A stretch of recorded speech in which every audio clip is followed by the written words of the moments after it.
بسم الله الرحمن الرحيم. الحمد لله رب العالمين، وصلى الله وسلم وبارك على نبينا محمد وعلى آله وصحبه وسلم تسليما كثيرا. وأهلا وسهلا بكم في هذه الليلة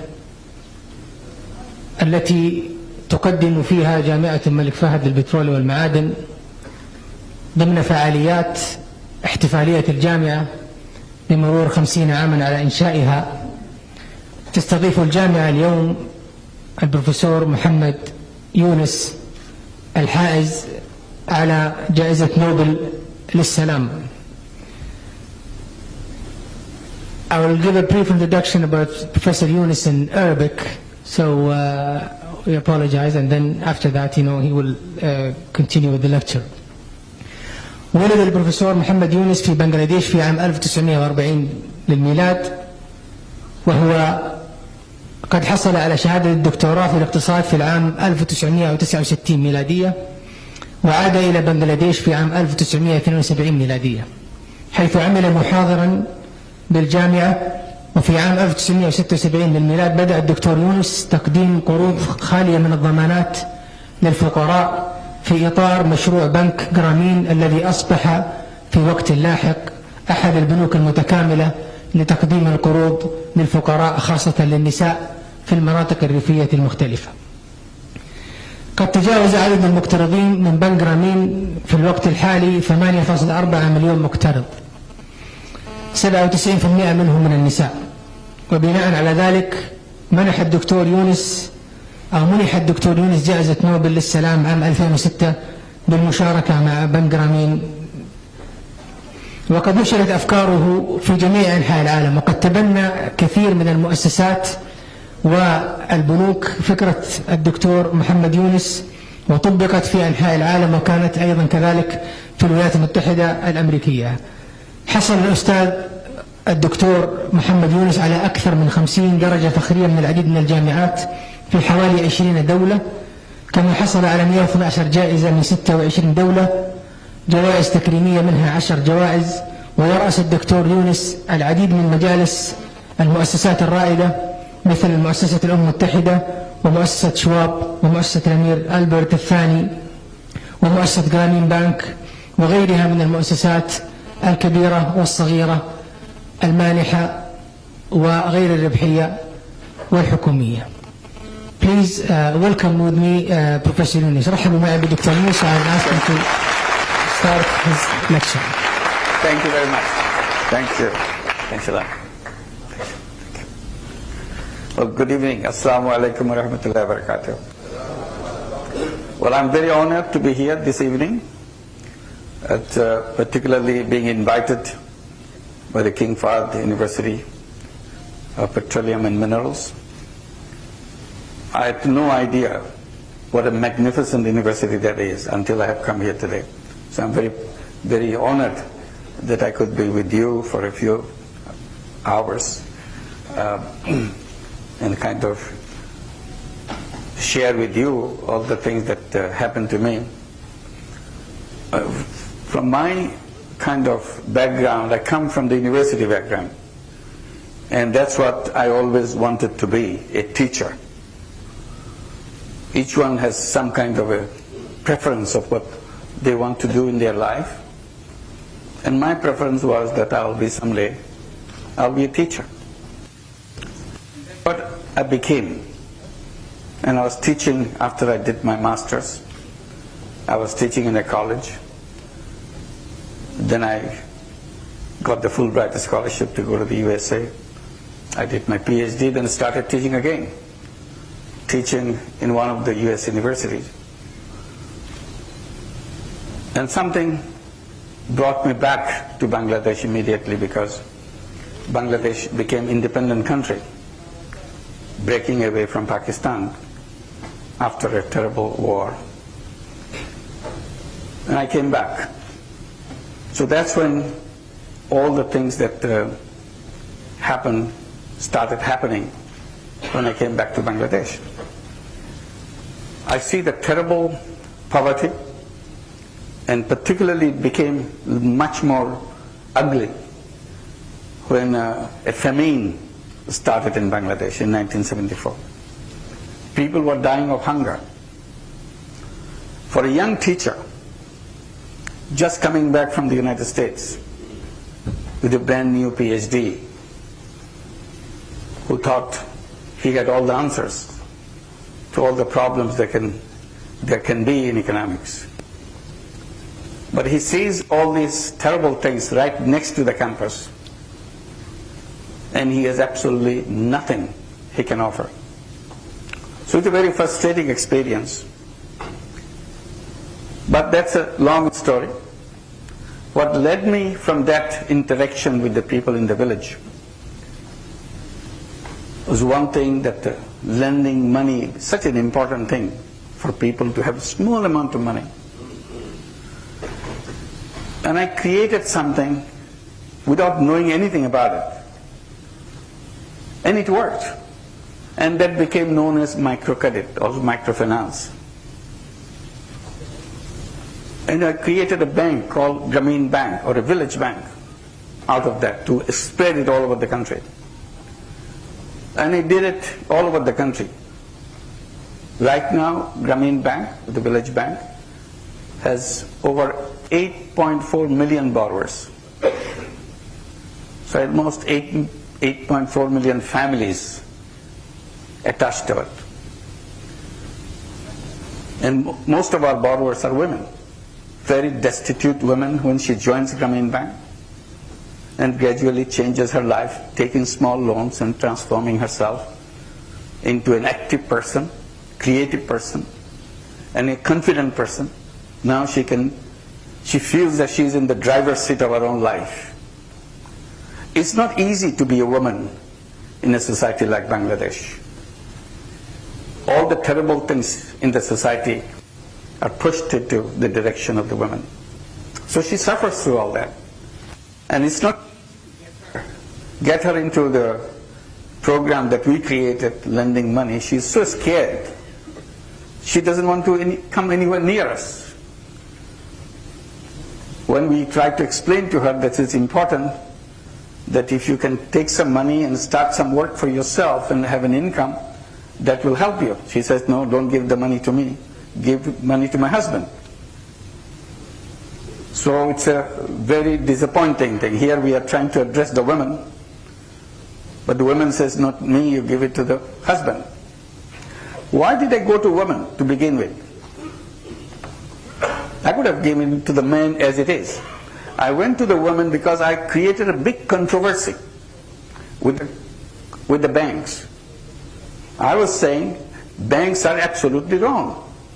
It's a funny organization that you built.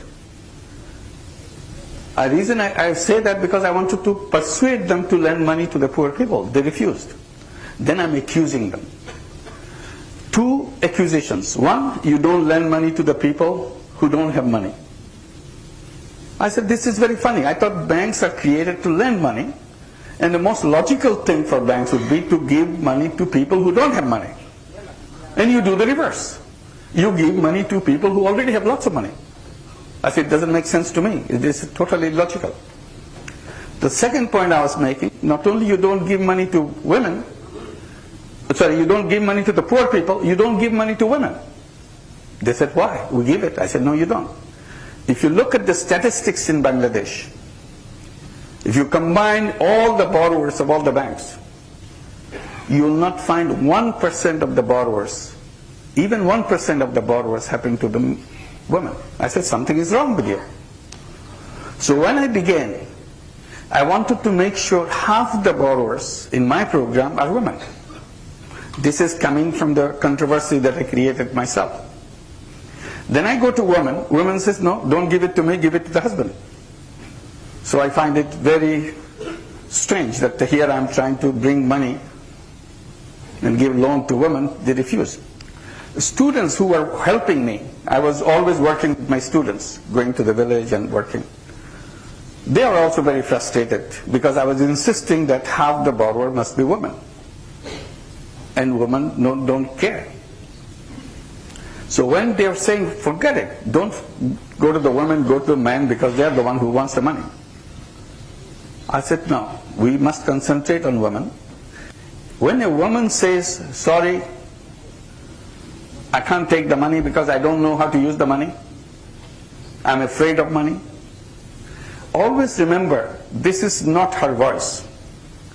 This is the voice of the history which made her. So our job would be to build confidence in her. Go back again and again so that gradually we peel off all the fears that society has created around her. So that someday the real person will come up and say, maybe I should try. And if one of them tries and becomes successful, then every other neighboring woman say, maybe I should try that too. And they try, and other women will come into it. It took us 6 years to come to the 50-50 level. But we are very happy that finally we achieved it.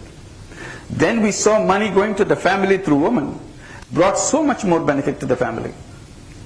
Then we changed our policy. So forget about 50-50. If it is better result going to the family through women, why don't we just go to the family through women? Forget about men. So we started focusing on women. As a result, we became 97% women.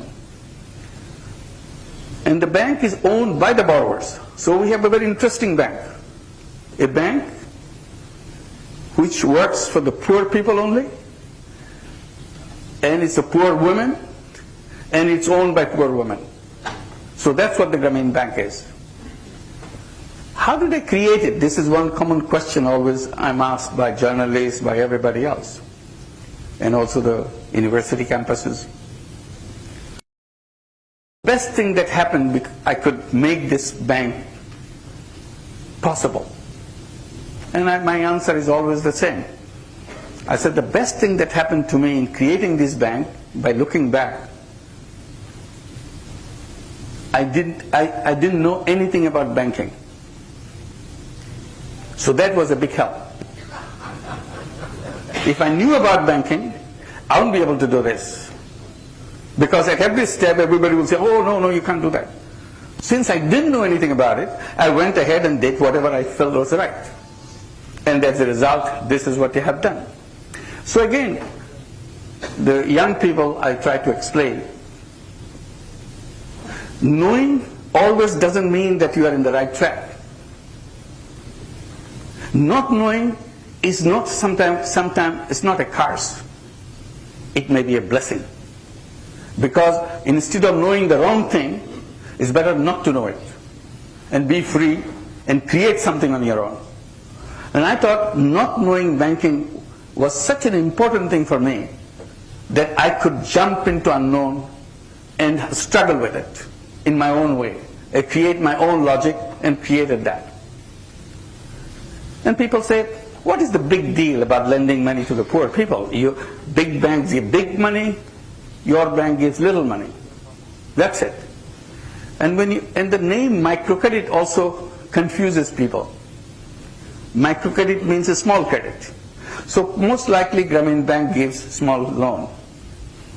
I said it's not that easy. Because if I look at all the procedures, all the techniques that I have created in lending the money to the poor people, you will see it's a very intricate system. And how did you do that? How did you create a system? It works. I said, well, it was for me, it was very easy. It's not a complicated thing. Whenever I needed a procedure, when I needed methods, how to do that,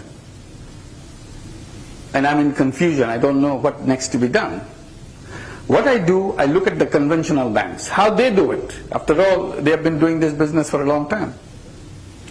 And I look at the banks and I learn what they do. Once I learn what they do, I do exactly the opposite. And it worked.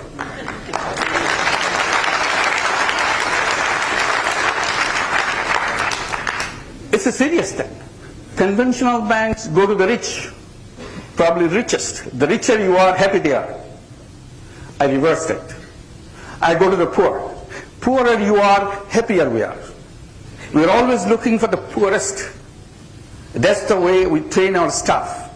We are not working for the poor people. We are working for the poorest people. Always find the poorest person. That's your job. So they have to do a very intricate procedure, how to find up the poorest person. A poor person comes and says, give me the money, I want to take a loan. We said, well, can you help me to find out someone not as lucky as you are, worse than you are? She said, yeah, I know the one which is terrible. She's much worse than I am. So let's go and find her. So she becomes my guide, helps me to find poorer than herself. And then I go and talk to her. Can you find someone who is not as good as you are, worse than you? No, she says, yeah, there's one. She doesn't even have a house, doesn't have any place to live. She lives in somebody else's space. I said, tell me, let me do that. So always trying to find to the still lowest one. So that we reverse the principle. You don't notice it, but that's what we do. Conventional banks ask for collateral. Without collateral, conventional banks don't work. You have to show how much wealth you have. You own it. You have the documents. And then they will talk to you. We made the reverse. We said, since we work for the poorest, they don't have anything. Why ask for anything? Forget about the collateral. So we forgot about the collateral. In the entire microcredit program, there is nothing called collateral. And we give money. Today, Grameen Bank gives out over $1.5 billion annually. No papers. No legal instrument. It's all based on trust. You see, the word credit means trust. I tell the bankers, I said, look, you took the word credit, which means trust, and built a whole institution based on distrust.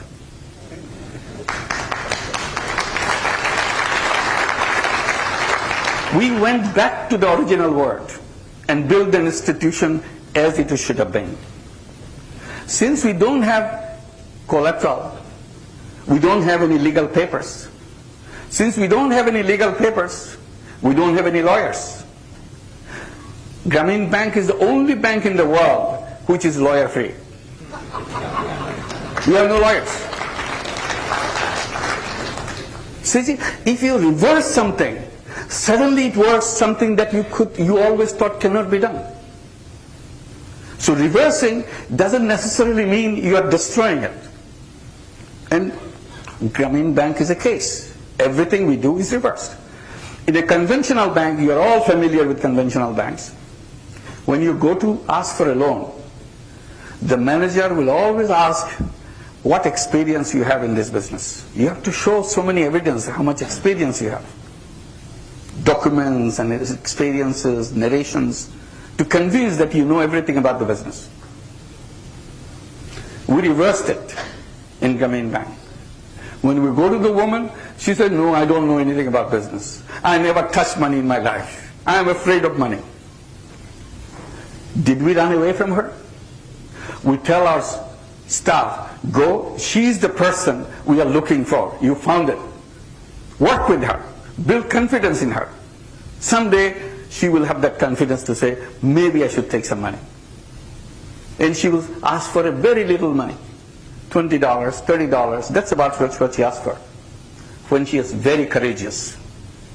So not knowing that I don't know business doesn't disqualify her. Said everyone has to start someplace. You have to give the opportunity for somebody to start. If you don't get that start, how will she go? You're always going to people who already gone all this distance. Then you are. That's not a good institution for human beings. So we go to the people who says, I don't know anything. They said, don't worry, you'll learn together. Let's go it together. And that's how she finally takes it. When she holds his first loan of $30 or $35, you think she's very happy holding this money? She is scared to death. She's shaking. She cannot believe that anybody has given her such an enormous amount of money. She has never seen such an amount of money. Forget about holding it. Now she's holding it. She shakes. Tears roll down her eyes, not believing that somebody could trust her with such an enormous amount of money, $35. And she promises to herself, if anybody has trusted her with so much money, she will give her life to make sure that trust is kept. She doesn't break that trust. And that's how her life begins in Grameen Bank. If you multiply this experience 8.4 million times, then you start understanding what Grameen Bank is all about. One of our jobs in Grameen Bank is we encourage every single Grameen Bank family to send the children to school. Have you ever heard a bank asking your children whether they go to school? No, but we do. We are not only interested in giving money, we are interested in their life, what the life would bring to her, how she can struggle with that life, so that she will have a better life tomorrow than what it is today. So that's why we're so interested in every child she has, making sure they go to school. Because she never went to school. She never had the opportunity to go to school. Her husband never went to school. In the entire history of her family, all the way down, nobody went to school. So we want to make a break, that from now on, every child in these families will go to school. And they have done that. So Grameen Banks mean all the children are in school, and they're moving into the steps of the schools, and then come to the college, which is expensive. So we give them education loan so that they don't step out. So it's continue. Just because they are poor doesn't mean they're incapable people. They are as capable as anybody else. There is no difference. All human beings are kind of packed with unlimited creative power, unlimited kind of ability to do things in their life. But most of these people never get the opportunity to discover that. That's the unfortunate thing about our society that we created. So we wanted to help them to discover themselves by going into schools and so on. So today we have very interesting kind of scenario in the villages. When I go to the villages, meet these Grameen Bank families, I see the mother and the daughter. The daughter looks just like the mother. Just in any family, mother and daughter looks alike. Daughter is younger, mother is a little older. And she is going around with her. And you think probably she does the same thing mother does. You talk to her, what do you do? You're helping your mother? Say, no, I'm a doctor. I practice in the nearby town. Now that you came to our village, I wanted to meet you. I never saw you before in my life. So I wanted to shake hands with you. Suddenly it comes to your mind, although they look alike, there's something between them. Then you realize the daughter is a doctor. Mother could have been a doctor too. There is nothing lacking in her mother, but she's illiterate. Why? Who ordered that she will be an illiterate person? That's a big question. If she had the same opportunity like her daughter did, she would have been a doctor, she would have been an engineer, she could have been anything. Because there is no difference between her and her daughter. Only difference in the opportunities it provided. Her mother, in her childhood, never had something called Grameen Bank. But her daughter had this opportunity. The banks helped you to go to school and made sure you didn't have to drop out because your family doesn't have enough money to send you to school or medical school, because the bank said, don't worry, you continue. So that's the difference. Now thousands and thousands of these young people are professional people, doctors, engineers. And I was speaking in one university in USA, in Florida, and I was telling this about what's happening with education loan. I said, someday I'll find these young people doing their PhDs and so on in your campuses too. After the lecture, someone comes back. I said, you said someday it will happen? I am the one, I'm already here.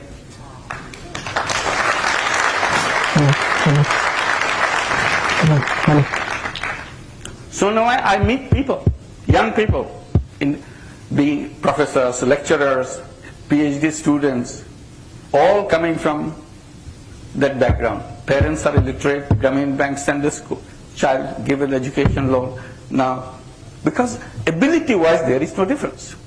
I express my experience in a particular way, and I say that poverty is not created by poor people. There is nothing wrong in the poor people. They are as good as any other human being. Poverty is created by the system that we built, which denies opportunity to people. That's what the cause of poverty.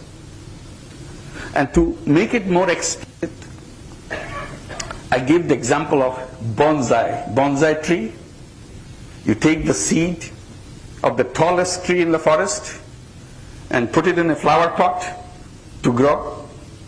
It grows only this big. It looks cute. And we call it bonsai. Is there something wrong with the seed? Why didn't it grow? There's nothing wrong with the seed. Simply we didn't give the seed enough space to grow. That's why it became stunted, little tree. So I said, poor people are bonsai people. There's nothing wrong with their seeds. Simply society never gave them the space so that they can be as tall as anybody else. Potential-wise, they could be anybody. So it's not the fault of the seed, fault of the person. I said, take the case of a child who is born on the street. There are many children born on the street. And then compare the child born in a palace of a king. And by some magic, on the very birth, you exchange those two children. The born in the palace comes to the street, and the born on the street ends up in the palace. Nobody knows about it.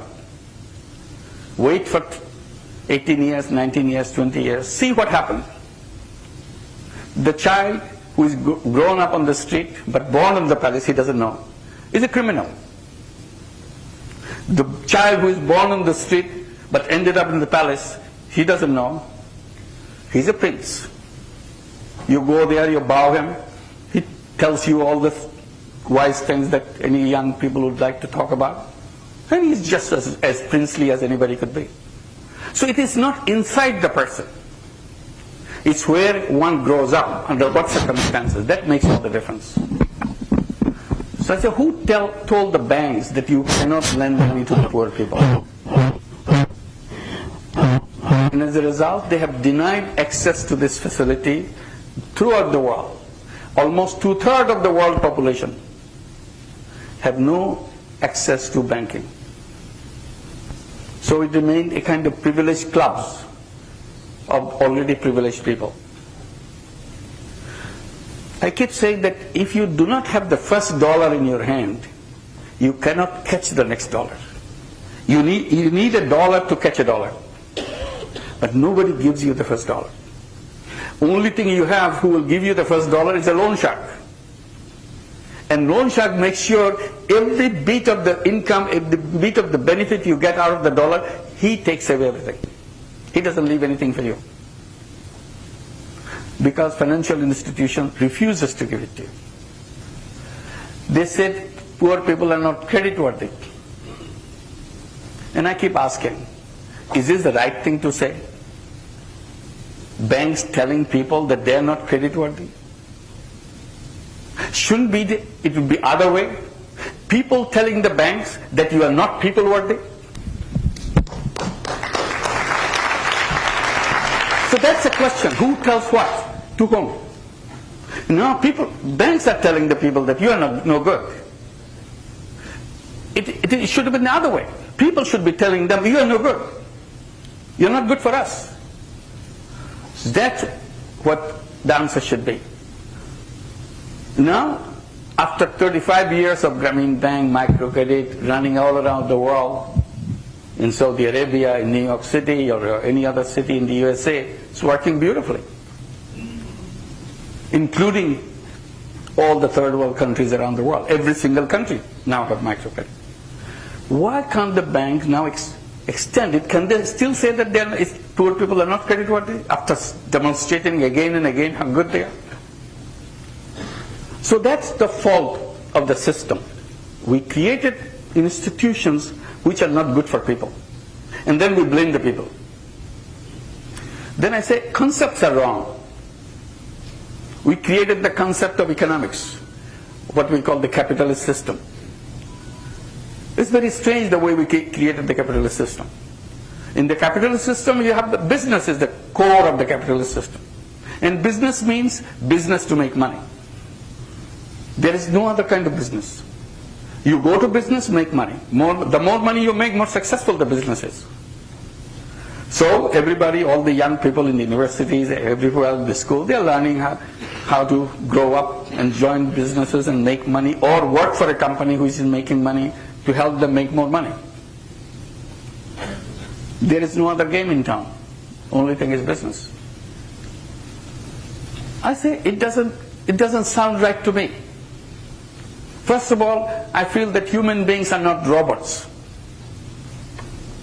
The capitalist system almost converted into robots. All we do is chase money. So we became money chasers. We're always chasing money.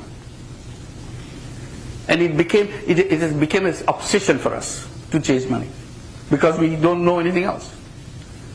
I said, to begin with, human beings are multidimensional. That aspect is not included in economic theory, and that's where it went wrong. When people say, oh, we have a financial crisis, we have a food crisis, we have energy crisis, we have environmental crisis, I said, you go on listing all the crises, then what? What are you telling? I said, for the first thing, these crises are not separate crises, one here, one there, one here. These are all expressions, manifestations of the same crisis. Only they are expressing itself in different ways. What is the central crisis? Central crisis is the fundamental flaw in the way we have designed the architecture of our conceptual framework. That's where we are wrong. The basic thing that is wrong is the interpretation of human being within that conceptual framework.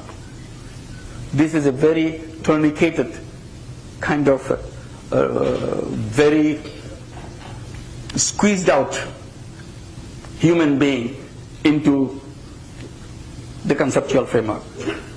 The guy in that conceptual framework works only like a repetitive person, work for money. Human beings are not only selfish, they're also selfless. But the selfless aspect is never included in economic theory. So we all became practitioner of selfish ambitions. All we do make money. I said, I understand making money. I'm not discarding making money. It's very important to make money. I make money in $1,000, fine. I make money hundreds of thousands, fine. I make millions of dollars to do what? Billions of dollars to do what? And then I end up with my life after made those billions and millions, whatever I did. I said, I understand making money as a means, which is very clear. But I don't understand making money as an end. End has to be something different. And there is no end. In a capitalist system, making money is the means, making money is the end. They say, no, there's not the end. You can become a philanthropist. You give away your money.